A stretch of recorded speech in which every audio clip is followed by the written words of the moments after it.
میرے آقا صلی اللہ علیہ وسلم نے ارشاد فرمایا، مسلم شریف کی حدیث ہے، اللہ تعالی نے قرآن مقدس نازل فرمایا، کائنات میں جتنی بھی کتابیں ہیں سب سے افضل کتاب قرآن شریف ہے۔ الحمدللہ آپ سب جانتے ہوں گے، اگر نہیں جانتے ہیں تو جان لیں، کائنات میں سب سے افضل کتاب قرآن شریف ہے، اس کے بعد بخاری شریف ہے، اور اس کے بعد مسلم شریف ہے۔ اس مسلم شریف کی ایک حدیث آپ کے سامنے پیش کرتا ہوں، سن لیں، سمجھ لیں، عمل کرنے کی کوشش کریں، کہہ دیں انشاءاللہ انشاءاللہ۔ اولا الناس بی یوم القیامت اکثرهم علی صلاۃ۔ میرے آقا فرماتے ہیں قیامت کے میدان میں مجھ سے سب سے زیادہ قریب وہ شخص ہوگا جو دنیا میں مجھ پر سب سے زیادہ درود شریف پڑھتا ہے۔ ماشاءاللہ، سبحان اللہ، سبحان اللہ، سبحان اللہ۔ لہذا ایک مرتبہ اور بآواز بلند درود شریف پڑھیں، اللہم صلی علی سیدنا و شفیعنا حبیبنا مولانا محمد مبارک وسلم، صلاۃ و سلام علیک یا رسول اللہ صلی اللہ علیہ وسلم۔ صلی اللہ تعالی علیہ وسلم۔ حضرت پروقار، سب سے پہلے میں گزارش کروں گا ازہری نوجوان کمیٹی، غلامان تاج الشریعہ نوجوان کمیٹی، کرکٹ پروا، اللہ نگر اور قرب و جوار کے جتنے بھی افراد اس میں شامل ہیں اور رضاکارانہ طور پر خدمت انجام دے رہے ہیں، وہ بلا کسی تاخیر کے براہ کرم ازراہ کرم مجمع میں تشریف لے آئیں، پنڈال میں تشریف لے آئیں، کیونکہ جتنے بھی افراد شامل ہیں میری معلومات کے اعتبار سے سب نوجوان ہیں جی، اور نوجوانوں ہی سے علماء کرام خاص طور پر خطاب کریں گے۔ خطاب تو سب سے ہوگا لیکن نوجوانوں سے خاص طور پر ہوگا، لہذا عرض ہے کمیٹی کے بچوں سے کہ وہ آ جائیں اور بیان کو سنیں اور عمل کرنے کی کوشش کریں۔ حضرات محترم، بیان شروع کرنے سے قبل نعت پاک کے 3 شعر پیش کرنے کی کوشش کر رہا ہوں، آپ سماعت کر لیں۔ ارشاد ہو۔ کلام الامام امام الکلام کلام اعلیٰ حضرت کے 3 شعر ہیں، سماعت کر لیں، پوری توجہ میری طرف کر لیں، ایک مرتبہ کہہ دیں سبحان اللہ، سبحان اللہ، اور مچل کر کہہ دیں سبحان اللہ، سبحان اللہ، الحمدللہ، الحمدللہ، الحمدللہ، ماشاءاللہ۔ نعت پاک شروع کرنے سے پہلے ایک اور حدیث پاک سنانا چاہتا ہوں۔ دیکھیے حضرات، حدیث وہ چیز ہے جس کے بارے میں کوئی شک و شبہ کی گنجائش ہی نہیں، کیونکہ اگر ذرہ برابر بھی حدیث رسول میں شک ہو گیا تو سمجھ لیے ایمان ہاں سے چلا گیا۔ لہذا جو حدیث میں بیان کیا جائے گا وہ من عنوان سچی اور حقیقی بات ہوگی۔ میرے آقا صلی اللہ علیہ وسلم نے ارشاد فرمایا، اصل میں سبحان اللہ میں نے جو کہا بار بار کہیے، اس کے حوالے سے یہ حدیث پاک میرے ذہن میں آ گئی۔ جی، کلمتان حبیبتان الی الرحمن ثقیلتان فی المیزان خفیفتان علی اللسان ماشاءاللہ، سبحان اللہ و بحمدہ سبحان اللہ العظیم، سبحان اللہ، کہہ دے سبحان اللہ۔ سبحان اللہ، بخاری شریف کی حدیث ہے، میرے آقا فرماتے ہیں 2 کلمے ایسے ہیں جو اللہ کو بہت زیادہ پسند ہیں ماشاءاللہ، اور زبان پر بہت زیادہ ہلکے ہیں، لیکن جب نامہ اعمال ترازو میں تولا جائے گا، میزان عمل میں جب ان کلمات کو رکھا جائے گا تو وہ بہت بھاری ہے۔ ماشاءاللہ، سبحان اللہ، اللہ کو بہت پسند، زبان پر بہت ہلکے اور ترازو پر بہت زیادہ وزن۔ وہ کون سے کلمے ہیں؟ سبحان اللہ و بحمدہ سبحان اللہ العظیم، ماشاءاللہ، سبحان اللہ و بحمدہ سبحان اللہ العظیم، لہذا اس وظیفے کا ورد بھی کیا کریں، انشاءاللہ تعالی ڈھیروں نیکیاں ملیں گی۔ ماشاءاللہ۔ سرور کہوں کہ مالک و مولا کہوں تجھے، سرور کہوں کہ مالک و مولا کہوں تجھے، سرور کہوں کہ بہت ہو ماشاءاللہ کو سرور کہوں کہ مالک و مولا کہوں تجھے، سرور کہوں کہ مالک و مولا کہوں تجھے، باغ خلیل باغ خلیل کا میرے مولا، باغ خلیل کا گل زیبا کہوں تجھے، ماشاءاللہ تجھے۔ نعرہ تکبیر، ہاتھوں کو اٹھا کے جواب دے، نعرہ تکبیر، نعرہ رسالت، مسلک اعلیٰ حضرت، فیضان سرکار اعلیٰ حضرت، کلام سرکار اعلیٰ حضرت، فیضان سرکار تاج الشریعہ حضرت علامہ مفتی کہف الورا صاحب قبلہ، نعرہ رسالت۔ ماشاءاللہ، یہ کرسیاں لگا دی گئی ہیں، آپ تمامی حضرات آکے بیٹھ جائیں۔ خلیل کا گلے اللہ رے تیرے جسم منور کی تابشیں، اللہ رے تیرے جسم منور کی تابشیں، اللہ رے تیرے جسم منور کی تابشیں، اللہ رے تیرے جسم منور کی تابشیں، اے جانے جا میں جانے جا، اے جانے جا میں جانے تجلا کہوں تجھے، اے جانے جا میں جانے جا تجلا کہوں تجھے، اے جانے جا میں جانے جا۔ آخری شعر سماعت کر لیں۔ لیکن رضا نے ختم سخن اس پہ کر دیا،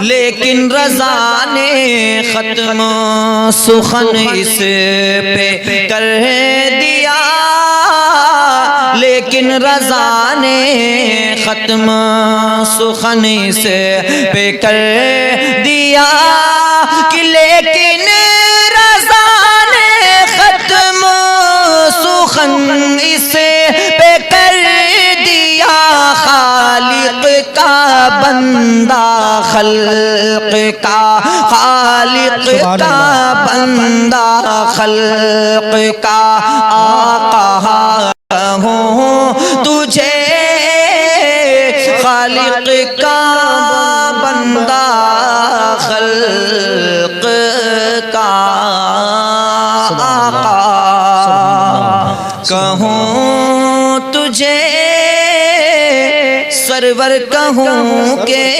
مالک و مولا کہوں تجھے۔ درود شریف پڑھیں، اللہم صلی علی سیدنا و شفیعنا حبیبنا محمد وبارک وسلم، صلاۃ و سلام علیک یا رسول اللہ صلی اللہ تعالی علیہ وسلم۔ کچھ منٹ آپ کے سامنے حاضر رہوں گا، اور جو درد، تھوڑا آواز چھیلو کر دو یار، آواز بہت کھینچ رہا ہے۔ جو درد آپ حضرات کی خدمت میں لے کر آیا ہوں وہ سنا کر چلا جاؤں گا۔ آپ حضرات سے تھوڑی دیر کے لیے گزارش ہے کہ آپ اپنی پوری توجہ میری طرف کر دیں۔ انشاءاللہ تعالی کوشش کروں گا کہ جو یاد ہے اسے اچھے سے سنا دوں۔ حضرات محترم، میں نے جس آیت کریمہ کی تلاوت کا شرف حاصل کیا ہے، اللہ جل وعلا قرآن مقدس میں امت محمدیہ صلی اللہ تعالی علیہ وسلم کو زندگی گزارنے کے اصول و ضوابط، قوانین، قاعدے بتانے کے لیے اس آیت کو نازل فرمایا اور ارشاد فرمایا وَلَكُمْ فِي رَسُولِ اللَّهِ أُسْوَةٌ حَسَنَةٌ۔ اے ایمان والو، تمہارے لیے حضور کی زندگی بہترین نمونہ عمل ہے۔ سبحان اللہ، سبحان اللہ۔ حضور کی زندگی میں تمہارے لیے بہترین نمونہ عمل ہے۔ اب آپ کو ایک ایک چیز سمجھانے کی کوشش کروں گا۔ تمہارے لیے زندگی گزارنے کے لیے، زندگی بسر کرنے کے لیے، زندگی کو سمجھنے کے لیے، آخرت کو جاننے کے لیے اور عقبہ کو پہچاننے کے لیے، اللہ کی معرفت کے لیے اگر تمہیں کچھ کرنا ہے تو سب سے پہلے حضور کی زندگی کو اپنا لو، تو گویا کہ تم نے زندگی اچھی گزاری، دنیا میں کامیاب اور آخرت بھی کامیاب۔ بے شک، سبحان اللہ۔ حضرات محترم، اس آیت کو چننے کا ایک بہت بڑا مقصد ہے۔ آج ہم اسلامی لبادے میں تو موجود ہیں، ٹوپیاں تو ہمارے سروں پر ہیں، داڑھیاں تو ہمارے چہروں پر ہیں، کرتا پیجامے تو ہمارے جسم پر موجود ہیں، لیکن ہمارا دل، ہمارا جگر، ہمارا فعل، ہمارا قول حضور سرور کائنات صلی اللہ علیہ وسلم کی زندگی سے بالکل الگ۔ ایک تو یہ ہے کہ الگ ہے، ایک یہ ہے کہ تھوڑا الگ ہے۔ نہیں، آپ اگر غور و خوض کریں، سوچیں، تفکر کریں، تدبر کریں تو سمجھ میں آئے گا کہ حضور کی جو زندگی تھی ہم اس سے مکمل ہٹتے چلے جا رہے ہیں۔ یہ افسوس کا مقام ہے۔ اسی لیے میں نے اس آیت کریمہ کا انتخاب کیا تاکہ آپ کو حضور کی زندگی بتا دوں، کیونکہ ہمارے لیے سب سے بڑا آئیڈیل، ہمارے لیے سب سے بڑا ماڈل اور ہمارے لیے سب سے بہترین زندگی گزارنے کا جو طریقہ ہے ہمیں قرآن سے معلوم ہوگا، ہمیں حدیث سے معلوم ہوگا، حضور کی سیرت سے معلوم ہوگا۔ کیونکہ ہم تو دنیا کے ہیرو کو ہیرو نہیں مانتے ہیں، ہم تو فلمی اداکاروں کو ہیرو نہیں مانتے ہیں، کیونکہ جو اسلامی جذبے سے لیس ہوتا ہے، جس کے اندر قرآن سمجھنے کا جذبہ ہوتا ہے، جس کے اندر حدیث سمجھنے کا جذبہ ہوتا ہے، اگر وہ کسی کو ہیرو مانتا ہے تو حضرت سیدنا عمر فاروق کو مانتا ہے، اگر وہ کسی کو ہیرو مانتا ہے حضرت ابو بکر صدیق کو مانتا ہے، اگر وہ کسی کو ہیرو مانتا ہے تو خلفائے راشدین کو مانتا ہے، اور اگر اسے اپنے سب سے بڑے ہیرو کی تلاش ہوتی ہے تو وہ قرآن پڑھ کر حضور کی زندگی کو سمجھنا چاہتا ہے، حضور صلی اللہ علیہ وسلم کے قول و فعل کو سمجھنا چاہتا ہے۔ اور جو دنیا میں قرآن پڑھ کر حضور کی زندگی کو سمجھ لیا تو یقیناً یہ سمجھ لیجئے حضور کے صدقے میں اس کی دنیا بھی سمر گئی، اس کی آخرت بھی سمر گئی۔ زندہ باد، زندہ باد، جواب دیجئے یا رسول اللہ۔ زندہ باد، زندہ باد، اللہ۔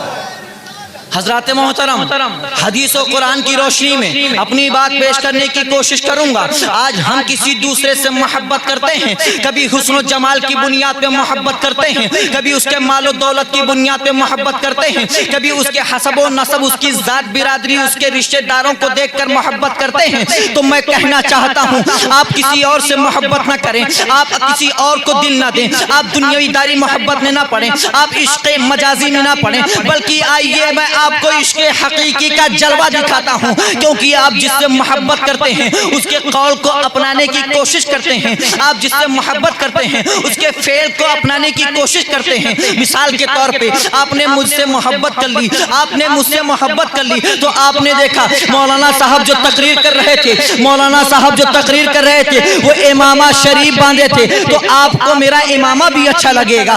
آپ نے اگر مجھ سے محبت کر لی ہے تو سوچیں گے مولانا صاحب نے جبہ جبہ پہنا تھا تو میرا جبہ بھی تم کو پسند آئے گا، اسی لیے میں محبت کی بات کر کے اپنی گفتگو پر آنا چاہتا ہوں۔ آپ محبت کرتے ہیں، مال و دولت کی بنیاد پہ کرتے ہیں، حسن و جمال کی بنیاد پہ کرتے ہیں، ذات برادری حسب و نسب رشتہ دار کی بنیاد پہ کرتے ہیں۔ آئیے سب سے بڑے عاشق کی بارگاہ میں لے چلوں، سب سے بڑے معشوق کی بارگاہ میں لے چلوں، جس کے جہاں جس کی بارگاہ میں اگر جاؤ گے تو تم کو وہاں پہ مال و دولت کا خزانہ ملے گا، جس کی بارگاہ میں جاؤ گے تو حسن و جمال کی رعنائیاں ملے گی، حسن و جمال کی شمعیں جلتی ہوئی نظر آئیں گی، اور جس کی بارگاہ میں تم جاؤ گے تو تمام طرح کی انسانیت وہاں پر اس کی بارگاہ میں حسن و جمال کی بھیک مانگتی ہوئی نظر آ رہی ہے، جس کے بارے میں کہا گیا حسن یوسف دم ریسا ید بیضا داری، حسن یوسف دم ریسا ید بیضا داری، آنچے خوبا ہما دارند یا رسول اللہ تو تنہا داری۔ زندہ باد زندہ باد ماشاءاللہ۔ اسی عاشق اسی معشوق کی بارگاہ میں لے چلتا ہوں۔ میرے آقا کی ایک حدیث ہے، حضور سرور کائنات صلی اللہ علیہ وسلم ارشاد فرماتے ہیں، بخاری شریف کی حدیث ہے، کوئی قصہ کہانی نہیں ہے، کسی کہانی کی کتاب سے نہیں سنا رہا ہوں، بلکہ افضل الکتب بعد کتاب اللہ، بخاری شریف کی حدیث ہے۔ میرے آقا فرماتے ہیں، لا یؤمن احدکم حتی اکون احب الی من والدہ وولدہ والناس اجمعین۔ سبحان اللہ سبحان اللہ، مچل کے کہہ دے سبحان اللہ۔ میرے آقا فرماتے ہیں، ہم سب کے ماوا فرماتے ہیں، ہم سب کے ملجا فرماتے ہیں، ارے وہی آقا فرماتے ہیں جن کے صدقے میں اللہ تعالیٰ نے کائنات کو وجود بخشا ہے، وہی آقا فرماتے ہیں جن کے اشارے سے چاند دو ٹکڑے میں تقسیم ہو جاتا ہے، وہی نبی نے فرمایا ہے جن کے اشارے سے ڈوبا ہوا سورج واپس آ گیا۔ میرے آقا فرماتے ہیں، لا یؤمن احدکم حتی اکون احب الیہ من والدہ وولدہ والناس اجمعین۔ سبحان اللہ سبحان اللہ۔ اب یہاں پر ایک سوال ہے، جتنے لوگ بیٹھے ہیں سب ایمان والے ہیں، کہہ دے سبحان اللہ، ماشاءاللہ سب ایمان والے بیٹھے ہیں۔ اب مثال کے طور پر کسی کے پاس 10,000 ہوتا ہے تو کوشش کرتا ہے 1 لاکھ ہو جائے، کسی کے پاس 1 لاکھ ہوتا ہے تو سوچتا ہے 10 لاکھ ہو جائے۔ اب وہیں پر بات لے کر آنا چاہتا ہوں، ہم سب ایمان والے ہیں، لیکن آئیے آپ کو بتا دوں ایمان مکمل کیسے ہوگا۔ کیا بات ہے، ایمان تو ہے، ایمان کو نہیں ختم کر رہا، ایمان ہے، لیکن ایمان مکمل کیسے ہوگا؟ میرے آقا فرماتے ہیں، لا یؤمن احدکم، تم میں سے کوئی مکمل ایمان والا ہو ہی نہیں سکتا، حتی اکون احب الیہ، یہاں تک کہ وہ مجھ سے سب سے زیادہ محبت کرے۔ مختصر میں ترجمہ سمجھنے، حتیٰ کہ بال بچوں سے زیادہ، آل اولاد سے زیادہ مجھ سے محبت کرے، باپ سے زیادہ محبت کرے، رشتہ دار خاندان سے زیادہ محبت کرے، کائنات میں تمام کی محبت بعد میں سب سے زیادہ اگر کسی کے دل میں نبی کی محبت ہو جائے، احمد مجتبیٰ کی محبت ہو جائے تو سمجھ لیجئے اس کا ایمان مکمل ہو گیا، بے شک بے شک، اس کا ایمان مکمل ہو گیا۔ حضرت پروقار یہیں پر آپ کو بتانا چاہتا ہوں، نبی کریم صلی اللہ علیہ وسلم، سبحان اللہ، نعرہ تکبیر، نعرہ رسالت، مسلک اعلیٰ حضرت علامہ مفتی کہف البراء صاحب قبلہ، ماشاءاللہ۔ نبی کریم صلی اللہ تعالی علیہ وسلم نے جب یہ حدیث مجمع صحابہ میں سنائی کہ اگر تمہیں ایمان مکمل کرنا ہے، آل اولاد سے زیادہ، مال و منال سے زیادہ، رشتہ داروں سے زیادہ، بلکہ ماں باپ سے بھی زیادہ مجھ سے محبت کرو، اس وقت قربان جائیے حضرت سیدنا عمر فاروق رضی اللہ تعالی عنہ، قید سبحان اللہ۔ حضرت عمر فاروق رضی اللہ تعالی عنہ موجود تھے، عرض گزار ہوئے، یا رسول اللہ علیہ السلام، ایک شبہ ذہن میں پیدا ہو رہا ہے، ایک وہم پیدا ہو گئے، یا رسول اللہ اجازت دے تو اس شبہ کو میں دور کر دوں۔ میرے آقا نے ارشاد فرمایا، اجازت عطا فرما دی۔ حضرت عمر فاروق رضی اللہ تعالی عنہ نے عرض کیا، یا رسول اللہ میں یقیناً آپ سے بہت زیادہ محبت کرتا ہوں، بچوں سے بعد میں محبت کرتا ہوں، آپ سے زیادہ محبت کرتا ہوں، بیوی سے بعد میں زیادہ محبت کرتا ہوں۔ یہ تفصیل ہے، سب سے زیادہ محبت میں آپ سے کرتا ہوں، لیکن یا رسول اللہ میرے دل میں اب تک یہ خیال تھا کہ میری جان کی محبت، سنیے توجہ سے، میری جان کی محبت زیادہ ہے اور اس کے بعد آپ کی محبت۔ حضرت عمر فاروق رضی اللہ تعالیٰ عنہ کا جملہ سنیں، اب تک سوچتا تھا کہ جان کی محبت زیادہ، اس کے بعد آپ کی محبت، لیکن یا رسول اللہ علیہ السلام آپ نے جیسے فرمایا آدھی سے میں نے عزم مصمم کر لیا کہ سب کی محبت بعد میں ہوگی، سب سے زیادہ اگر کسی کی دل میں محبت ہوگی تو یا رسول اللہ آپ کی محبت ہوگی۔ سبحان اللہ۔ اس وقت میرے آقا صلی اللہ تعالیٰ علیہ وسلم نے ارشاد فرمایا الآن تم ایمانو کا یا عمر، اے عمر اب تیرا ایمان مکمل ہو گیا۔ سبحان اللہ۔ اسی لیے کہا گیا، شعر میں بتایا گیا، قرآن تو کہتا ہے میری جان ہے یہ، اللہ کی سرتابہ قدم شان ہے یہ، انسان انسان وہ انسان ہے یہ، ایمان بتاتا ہے، قرآن تو ایمان بتاتا ہے، یہی ایمان یہ کہتا ہے میری جان ہے۔ سبحان اللہ۔ یعنی اگر ایمان مکمل کرنا ہے تو دل میں حضور کی محبت پیدا کرے۔ سبحان اللہ۔ اب جب دل میں حضور کی محبت پیدا ہو جائے گی تو تمام طرح کے خرافات آپ کے ذہن و دماغ سے مکمل ماورا ہو جائیں گے، ختم ہو جائیں گے۔ حضور کی حدیث ہے، سرکار فرماتے ہیں بعثت الیکم لأتمم مکارم الاخلاق، میں تمہارے طرف بھیجا گیا اس لیے تاکہ تمہیں اچھی عادتیں جو ہیں اسے مکمل کر دوں، اچھی عادتیں تمہیں سکھا دوں آسانی طور پر۔ حضرات محترم، ہمیں حضور کی زندگی اپنانی چاہیے۔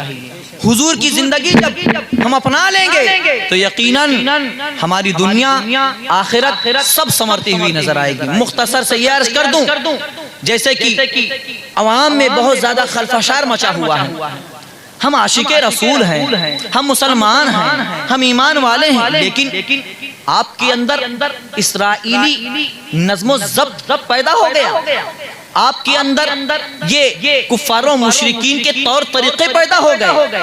آپ حضور سے محبت کرتے ہیں، کہہ دیں سبحان اللہ، ہاتھوں کو اٹھا کر کہہ دیں یا رسول اللہ، ماشاءاللہ۔ ہم سب حضور سے محبت کرتے ہیں۔ حضور اکرم صلی اللہ علیہ وسلم کی متعلق، حضور کے متعلق یہ بتایا گیا میرے آقا ایک کنواری لڑکی سے بھی زیادہ شرم و حیا فرمایا کرتے تھے۔ سبحان اللہ۔ جتنی شرم و حیا ایک کنواری لڑکی میں ہوا کرتی ہے، اس سے کہیں زیادہ میرے آقا کے اندر شرم و حیا موجود تھی۔ اللہ اکبر۔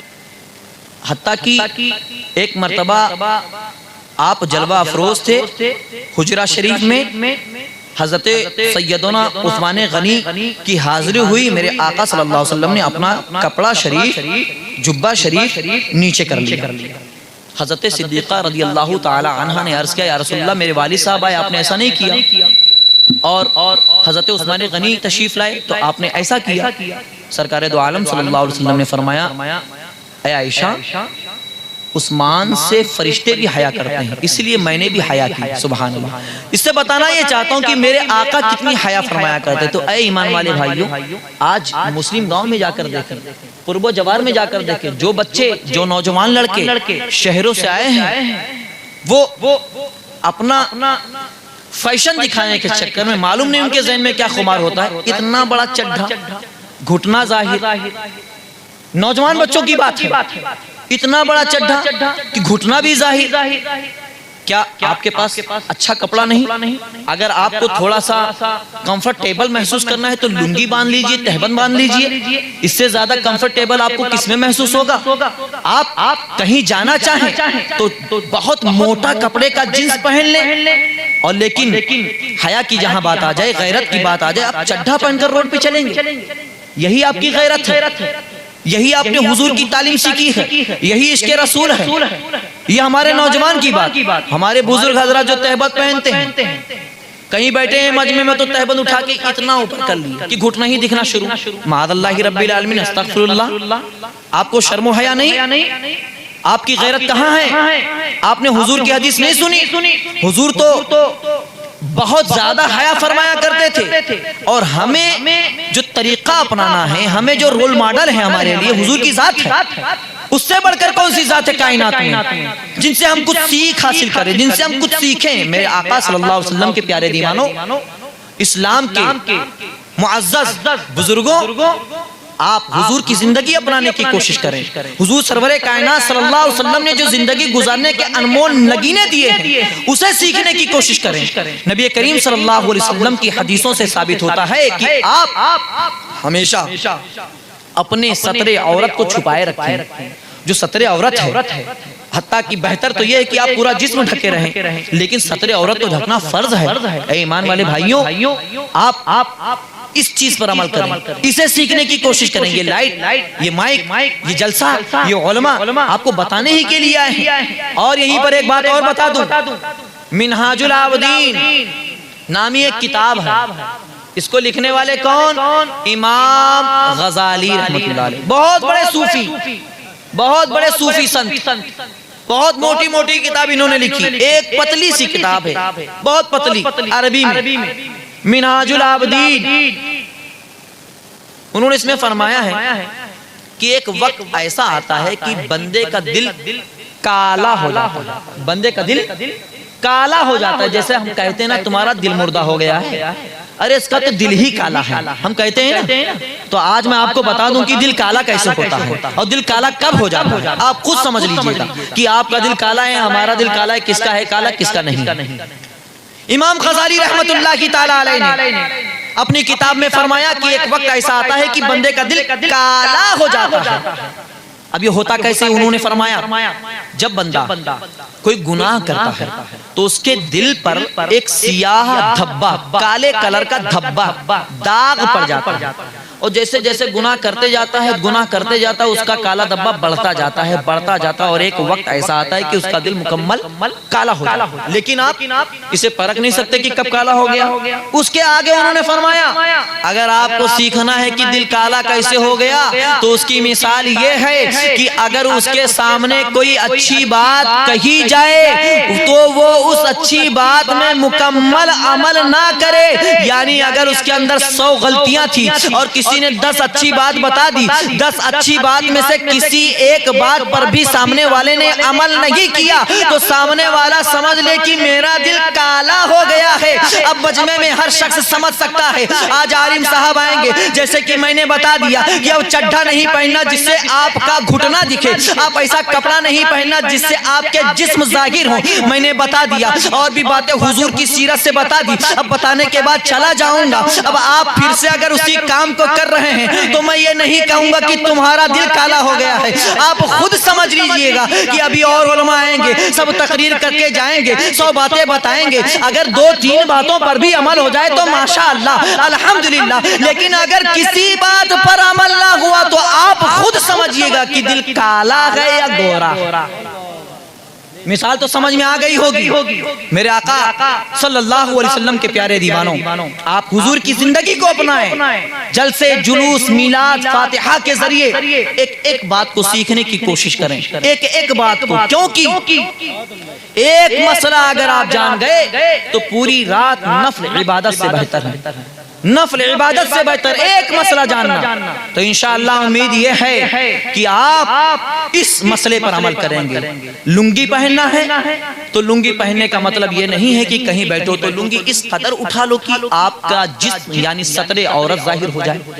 کچھ لوگ یہ حضور کے زمانے میں ہوا کرتا تھا. حضرت بخاری شریف میں بتایا گیا کفار و مشرکین کا طریقہ تھا کہ جب وہ لنگی پہن کر چلتے تھے تو لنگی کا ایک کنارہ اٹھا کر کندھے پہ رکھ لیتے ہیں. جیسے کہ میں نے بہتوں کو دیکھا، یہ کفار کا طریقہ ہے، آج کا نہیں، بہت پرانا ہے. لہذا ایمان والے بھائیوں ایسے عیوب سے بچو، اپنی مسجدوں کو آباد کرو. مسجد تو بنا دی شب بھر میں ایمان کی حرارت والوں نے، من اپنا پرانا پاپی ہے برسوں میں نمازی بن نہ سکے. اے ایمان والے بھائیوں مسجد کو آباد کرے. 50 لوگ ایک گاؤں میں آباد ہیں، 5 بھی نمازی نہیں. اس سے زیادہ افسوس کی بات کیا ہو سکتی ہے؟ قیامت قریب ہے۔ میرے آقا نے ارشاد فرمایا کہ جب علم اٹھ جائے اور زلزلے زیادہ آنے لگے، مال بہت زیادہ ہو جائے، تو یہ بھی قیامت کی بڑی نشانیوں میں سے۔ آج آپ دیکھ رہے ہیں جگہ جگہ زلزلے آ رہے ہیں، جگہ جگہ سے علماء بڑے بڑے اٹھ جا رہے ہیں، مال تو ہر گھر میں بھرا ہوا ہے، کوئی یہ نہیں کہہ سکتا کہ بہت غریب ہے۔ یہ سب قرب قیامت کی علامت ہے۔ میرے آقا نے جو فرما دیا، اب اس کے باوجود بھی ہم عمل نہ کریں تو اب سمجھ لیجئے کہ حضور کی محبت ہمارے دل میں کتنی ہے، حضور سے ہم کتنی محبت۔ ایمان والے بھائیوں، حضور کی زندگی کو اپنائیے۔ حضور نے کیا فرمایا؟ حضور نے فرمایا من لم یرحم صغیرنا ولم یعقر کبیرنا فلیس منا۔ ایک چھوٹی سی حدیث ہے، چھوٹی سی حدیث، لیکن اتنا معنی اس میں موجود ہے، اتنے معانی، مفاہیم، مطالب موجود ہیں کہ اگر نعرہ رسالت، کھڑے ہو جائیں، استقبال کر لیں، نعرہ رسالت، علماء اہل سنت، حضرت علامہ محمد مستقیم خان صاحب قبلہ، جناب رحیم رضا بلرام پوری، نعرہ تکبیر، نعرہ رسالت۔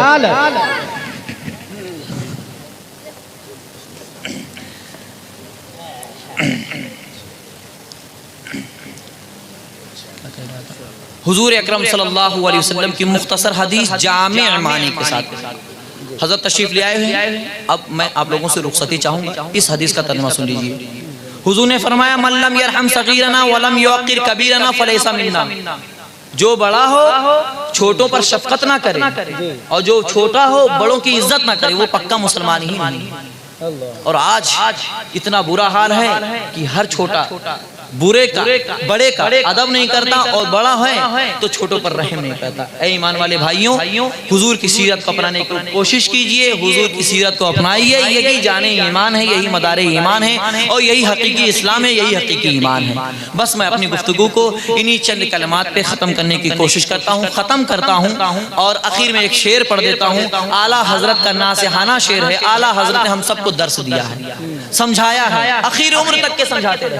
اعلیٰ حضرت نے سمجھایا، فرماتے ہیں آج لے ان کی پناہ، آج مدد مانگن سے، کہتے سبحان اللہ، مچل کے کہتے سبحان اللہ، ہاتھوں کو اٹھا کر کہتے یا رسول اللہ، ماشاءاللہ۔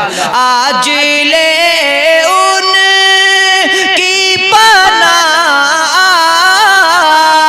جی مدد مانگن سے، کل نہ مانیں گے قیامت میں اگر مان گیا، پھر نہ مانیں گے قیامت میں اگر مان گیا۔ انداز بیاں گرچہ بہت شوق نہیں ہے، شاید کہ آپ لوگوں کے دل میں اتر جائے میری بات۔ وما علینا الا البلاغ۔ السلام علیکم ورحمۃ اللہ تعالی وبرکاتہ۔